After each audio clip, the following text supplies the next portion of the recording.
a la siguiente participación. Tenemos un invitado samarquino. Él es Max Henry Chauca Salas, quien va a tocar el tema La filosofía del derecho de Otto von Guercke, la teoría del organicismo ético-espiritual y del derecho como fenómeno social. Max Henry es bachiller en Derecho por San Marcos y actualmente estudiante de la maestría en Historia, también por esta casa de estudios. Max es un investigador de temas sociales, laborales, derecho al trabajo, y le vamos a dar el tiempo de 25 minutos para que desarrolle su tema. Estimado Max, tienes el uso de la palabra. Muchas gracias. Bueno, en primer lugar quiero agradecer a los organizadores del evento, de este coloquio, sobre todo que tiene gran relevancia por ser un homenaje al gran profesor Mario Portocarrero, ¿no? Forjador de muchas generaciones de abogados sanmarquinos, y bueno, su legado siempre será recordado. Bueno, mi tema es justamente la filosofía de Otto von Guercke. Y bueno, voy a dividir mi exposición así, en tres partes breves. Una primera parte está referida al contexto social en donde surge este pensamiento de Otto von Guercke. Una segunda parte está referida a la teoría del organicismo ético-espiritual. Y una última parte está referida al derecho como un fenómeno social. Bueno, sobre Otto von Guercke, de plano debo decir que mi interés por este autor fue justamente porque representa uno de los, digamos, antecedentes y uno de los fundadores de lo que es el derecho social y básicamente el derecho del trabajo. Bueno, Otto von Guercke nació en Szczecin, en actual Polonia, lo que antiguamente era territorio de Prusia. En 1841 y murió el 10 de octubre de 1921 en Berlín, por lo cual este año cumple 100 años de su fallecimiento. Bueno, el contexto de que surge este pensamiento de Guercke, tenemos que en la Alemania de mediados del siglo XIX existió un gran auge económico, pero estaba dividido en una serie de estados, unos 39 estados, de los cuales 2 estados eran los principales, Prusia y Austria. Entonces tenemos que hay un gran auge también en la cultura burguesa, entendido como esta cultura de impulsar los museos, la educación, la ciencia. Y bueno, con la unificación de Alemania en el año 1871, gracias a la obra, ¿no?, del canciller Otto von Bismarck, que logran coronar al emperador Guillermo I como emperador alemán. Se logra también una integración de estos estados, de los cuales también va a surgir un gran auge económico.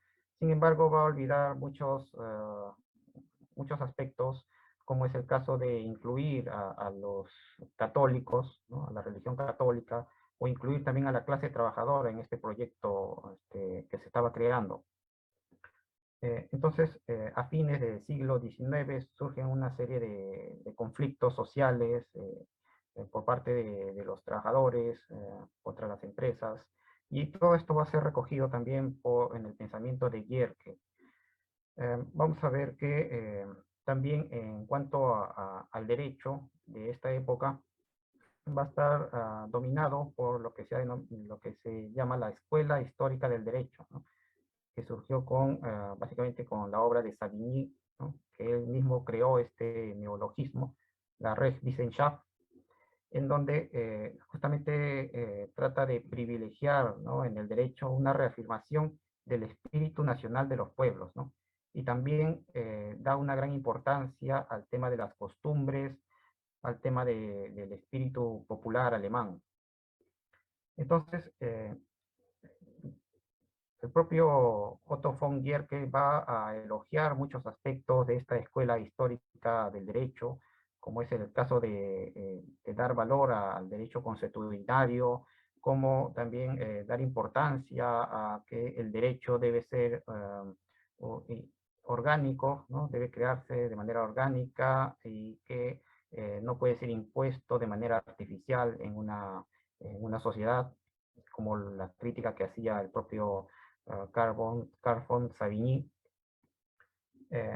Pero también va a realizar una serie de críticas, Otto von Guericke, a la escuela histórica del derecho y en especial también a los pandectistas, en el cual va a señalar que la escuela histórica del derecho olvidó la importancia que tenía el derecho medieval germánico para que se desarrolle este derecho alemán, ¿no? Así también les va a criticar su excesivo romanismo. Entonces trataron de entender el derecho alemán en base solo a los preceptos del derecho civil romano. Entonces aquí entramos al tema de la teoría, la filosofía del derecho de Otto von Guericke, que básicamente podemos entenderlo en base a dos grandes figuras, como he mencionado, ¿no? La teoría del organicismo ético-espiritual y por otra parte el derecho como un fenómeno social. En esta primera teoría podemos entenderlo como la plasmación de una idea de que la totalidad se encuentra unida con la pluralidad, ¿no? Entonces, la sociedad es como un organismo que a su vez integra diversos organismos como el propio Estado, pero también otros organismos como la Iglesia o también organismos particulares que se forman, ¿no? Pequeñas asociaciones, eh, en donde también este es un aporte de Guercke, ¿no? De que da, digamos, abre un camino a lo que más adelante se desarrollará como la corriente del pluralismo jurídico y del pluralismo político también. Entonces, la teoría de Guercke está inspirado, según el profesor José Luis Monereo Pérez, está inspirado en una tradición germanista alemana, esta idea medieval en donde el Estado estaba integrado a la sociedad, a diferencia del absolutismo posterior. Así también en la idea del corpus mysticus, que es un planteamiento de entender a la Iglesia como un cuerpo de Cristo, ¿no? Que esto viene de las epístolas de San Pablo. Y aquí toma Guercke de Pablo, ¿no? De la epístola de Pablo de Corintios 12.2, que va a señalar justamente que, ¿no? Cito literalmente, porque así como el cuerpo es uno, tiene muchos miembros, pero todos los miembros del cuerpo, siendo muchos, son un solo cuerpo, así también Cristo. Entonces, justamente esta idea es lo que toma Guercke, ¿no? Para entender eh, a la sociedad como un cuerpo que está integrado por diversos organismos. Cada organismo, si bien es independiente, también está integrado, ¿no? Al propio cuerpo social. Entonces, vamos a ver que el individuo, ¿no? Según Guercke, eh, al estar, digamos, necesariamente ligado a las comunidades, eh, estas comunidades también otorgan al individuo una personalidad, señala Guercke. Esto también es importante ver por qué tiene esta importancia las comunidades para la persona, ¿no? Por lo tanto, Guercke va a entender que la sociedad está integrada por una serie de organismos, de cuerpos, ¿no? Cuerpos principales como el Estado, pero también de cuerpos intermedios, ¿no? Que surgen en la sociedad y que están incluso desligados del propio Estado. Entonces, ataca la idea del absolutismo, de que el Estado debe controlar toda la sociedad, y entonces revalora diversas organizaciones privadas, como también podría ser el propio sindicalismo que estaba surgiendo en este periodo. Entonces, el derecho, según Yerke, es un producto histórico que no deviene del Estado, sino de la propia realidad objetiva de los grupos humanos, ¿no? Es lo que ha denominado una colectividad creadora. Entonces, va a señalar que las asociaciones humanas son organismos sociales y al igual que los seres vivos, de manera independiente actúan y se desenvuelven, ¿no? Siempre ligándose a sus propios componentes que integran, ¿no? Lo individual y la especie, señala. Y bueno, la otra idea del derecho como un fenómeno social está muy unida a esta idea del organicismo en Yerke.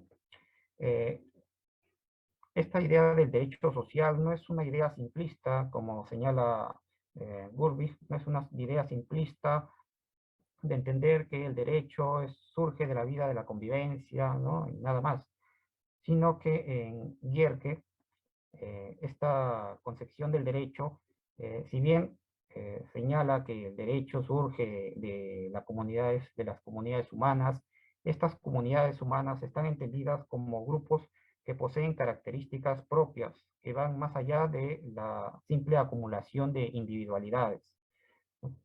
Lo que podríamos resumir como que el todo es más que la suma de las partes.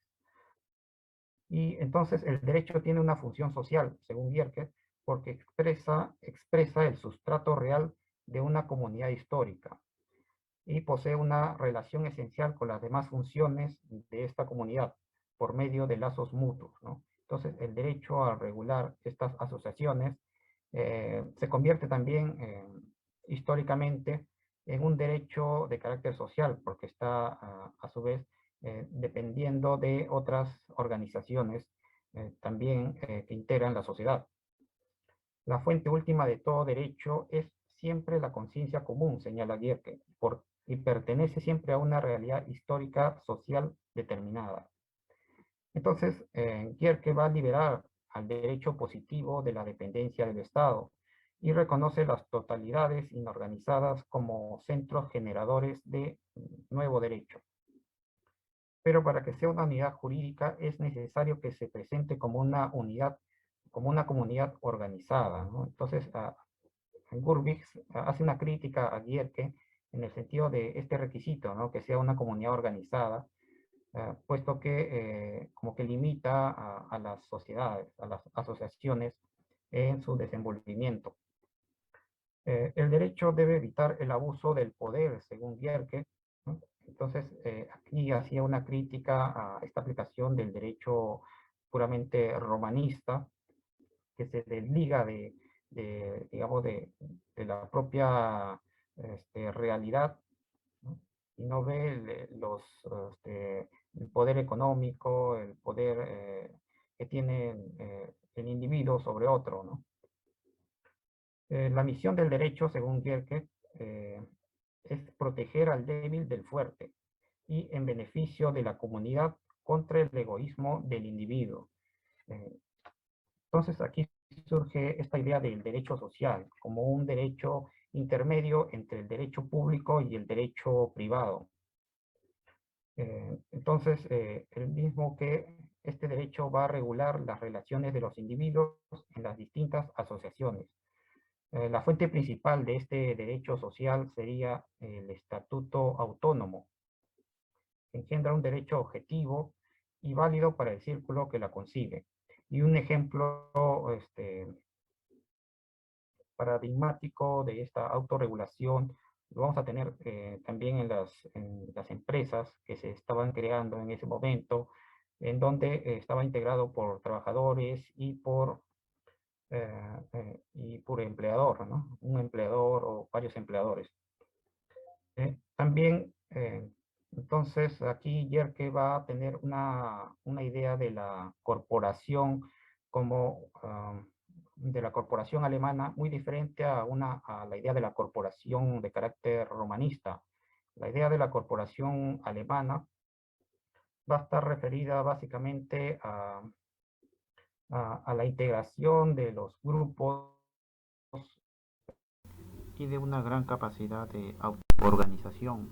En cambio, el sentido corporativo románico poseería más bien una rígida centralización y un sometimiento fanático a una autoridad invisible, señala. Va a señalar que las bases de lo que posteriormente será desarrollado el derecho del trabajo, en tanto que va a observar la realidad Kierkegaard y va a notar que estas relaciones de trabajo entre los capitalistas y los trabajadores existe una mayor dependencia. No lo denomina dependencia, sino que va a señalar como que sus prestaciones de servicio van más allá hasta abarcar su entera disponibilidad, señala Gierke. Entonces, va a sentar una de las primeras bases para el desarrollo de lo que posteriormente se va a concebir la idea de la subordinación jurídica, ¿no? Que será desarrollado luego por Ludovico Barazzi, entre otros autores, ¿no? Y aquí en el Perú también el propio Luis Miro Quesada de la Guerra va a presentar una tesis ya en años tan tempranos como 1901 sobre el contrato de trabajo, en donde desarrolla estas tesis que ya están surgiendo paralelamente en Europa. Entonces, aquí hay otro aporte de Gierke, ¿no? De observar la realidad de la explotación que tenían los trabajadores, y él lo va a hacer, digamos, él lo va a interpretar como un contrato de servicios que existía también en la Edad Media, ¿no? Un contrato de servicios de fidelidad, digamos. Y bien, aquí, en esta percepción de Gierke, es un poco eh, fuera de lugar, podríamos entenderlo. Sin embargo, lo que sí dio, digamos, en su objetivo fue el hecho de percibir esta subordinación del trabajador frente al empleador, ¿no? Y aquí, digamos, que es uno de los grandes aportes de Gierke para el derecho del trabajo y en general para el derecho social.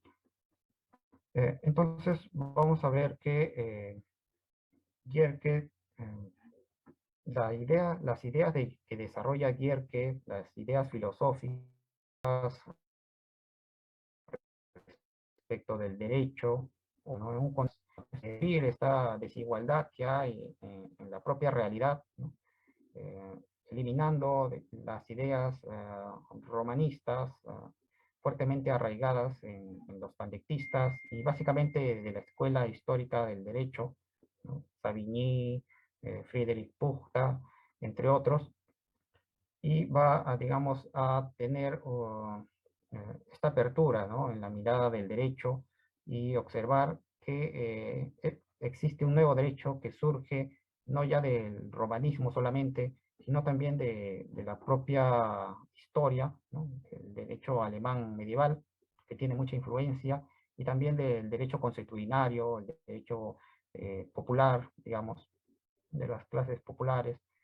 Entonces, todas estas revaloraciones que hace Yerke le permite formular, ¿no? Esta idea de que el derecho es un derecho social de por sí. Incluso señala, ¿no? El derecho es un derecho social o no lo es, ¿no? O no es un derecho.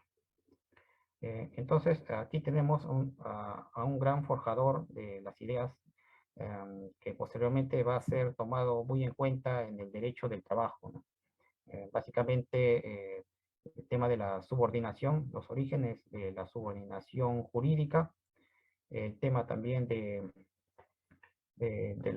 la importancia que tienen los grupos sociales, ¿no? Las organizaciones, y también su autonomía frente al Estado, frente a un absolutismo del Estado, así como la importancia que tienen, digamos, el propio desarrollo histórico del derecho, ¿no? Que es una idea que nosotros tenemos actualmente y lo vemos como algo ya aceptado, pero esto surgió justamente con los pandectistas y también lo desarrolló el propio Otto von Guericke, que tiene muchas obras, ¿no? Este autor, tiene, digamos que y se hace muy dificultoso en su estudio, pero aquí he querido plantear un panorama, ¿no? de manera general de las ideas de Otto von Guericke y cómo han influenciado en el derecho del trabajo y también en el derecho social en general. Pues, muchas gracias. Gracias, Max.